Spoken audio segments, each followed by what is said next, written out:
Thank you Jesus. Praise the Lord. ಕರ್ತನಲ್ಲಿ ಪ್ರೀತಿಯ ದೇವರ ಮಕ್ಕಳೇ, ಯೆಶಾಯನ ಬರೆದ ಪ್ರವಾದನೆ ಗ್ರಂಥದಲ್ಲಿ 43ನೇ ಅಧ್ಯಾಯದಲ್ಲಿ ದೇವರ ವಾಕ್ಯ ಹೇಳುತ್ತದೆ, ಯೆಹೋವನು ಹೇಳುವುದೇನೆಂದರೆ, ನೀವು ನನ್ನ ಸಾಕ್ಷಿಗಳಾಗಿದ್ದೀರಿ, ನಾನು ಆರಿಸಿಕೊಂಡಂಥ ನನ್ನ ಸೇವಕ ನೀನು. ಜನರು ನನ್ನನ್ನು ತಿಳಿದುಕೊಳ್ಳುವಂತೆ ನಾನು ನಿನ್ನನ್ನು ಆರಿಸಿಕೊಂಡೆನು ಎಂಬುದಾಗಿ. ಆಮೇನ್, ಹಲ್ಲೆಲೂಯಾ. ಹೌದು, ಕರ್ತನಲ್ಲಿ ಪ್ರೀತಿಯ ದೇವರ ಮಕ್ಕಳೇ, ನಾವೇನಾಗಿದ್ದೀವಿ? ದೇವರ ಸಾಕ್ಷಿಗಳಾಗಿದ್ದೀವಿ, ಕರ್ತನ ಸಾಕ್ಷಿಗಳಾಗಿದ್ದೀವಿ. ಹಲ್ಲೆಲೂಯಾ. ಕರ್ತನಲ್ಲಿ ಪ್ರೀತಿಯ ದೇವರ ಮಗನೇ, ದೇವರ ಮಗಳೇ, ನೀನು ಇವತ್ತು ಏನಾಗಿದ್ದೀ? ಆ ಯೇಸು ಕ್ರಿಸ್ತನ ಸಾಕ್ಷಿಗಳಾಗಿದ್ದೀರಿ. ಇವತ್ತು ದೇವರು ಆತನ ಸುವಾರ್ತೆಯನ್ನು ಸಾರುವುದಕ್ಕಾಗಿ ನಿನಗೆ ಒಂದು ಅವಕಾಶ ಕೊಟ್ಟಿದ್ದಾರೆ. ಅದು ಯೇಸು ಕ್ರಿಸ್ತನು ನಿನ್ನನ್ನು ಆರಿಸಿಕೊಂಡಿದ್ದಾನೆ.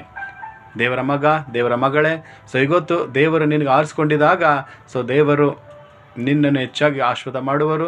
ಮತ್ತು ದೇವರು ಎಲ್ಲ ಜನರು ತಿಳಿದುಕೊಳ್ಳುವಂತೆ ಇವತ್ತು ದೇವರು ನಿನ್ನನ್ನು ಆರಿಸಿಕೊಂಡಿದ್ದಾರೆ. ಇವತ್ತು ನೀನು ಕರ್ತನಲ್ಲಿ ಪ್ರೀತಿಯ ಮಗನೇ, ಮಗಳೇ, ನೀನು ದೇವರ ಸೇವೆ ಮಾಡುವಾಗ, ದೇವರ ವಾಕ್ಯ ಸಾರುವಾಗ, ಅನೇಕ ಜನರು ಪ್ರಾರ್ಥನೆ ಮಾಡುವಾಗ ಜನರು ನಿನ್ನ ನಿಂದಿಸ್ತಾರೆ, ಹಂಗಾಳಿಸ್ತಾರೆ, ಹೀಯಾಳಿಸ್ತಾರೆ ಮತ್ತು ಅನೇಕ ವಿರೋಧ ಮಾತಾಡ್ತಾರೆ ಅಂತ ಭಯಪಡಬೇಡ. ಯಾಕಂದರೆ ದೇವರು ನಿನ್ನನ್ನು ಆರಿಸಿಕೊಂಡಿದ್ದಾರೆ ಆತನ ಸೇವೆ ಮಾಡುವುದಕ್ಕಾಗಿ, ಆತನ ಸುವಾರ್ತೆ ಸಾರುವುದಕ್ಕಾಗಿ.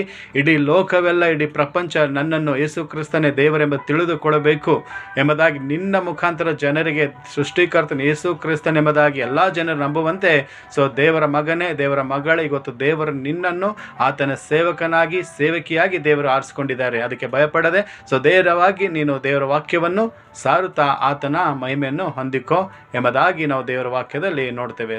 ದೇವರು ಈಗಾಗುವಂತೆ ಈ ವಾಕ್ಯ ನಮ್ಮೆಲ್ಲರ ಆತ್ಮಿಕ ಲಾಭಕ್ಕೆ ಆಶೀರ್ವಾದ ಮಾಡಲಿ ಎಂಬುದಾಗಿ ನಾನು ದೇವರಲ್ಲಿ ಪ್ರಾರ್ಥಿಸ್ತೇನೆ. 1 second, may God bless this word, you and your family. Amen. Amen. Thank you, Jesus. Praise the Lord.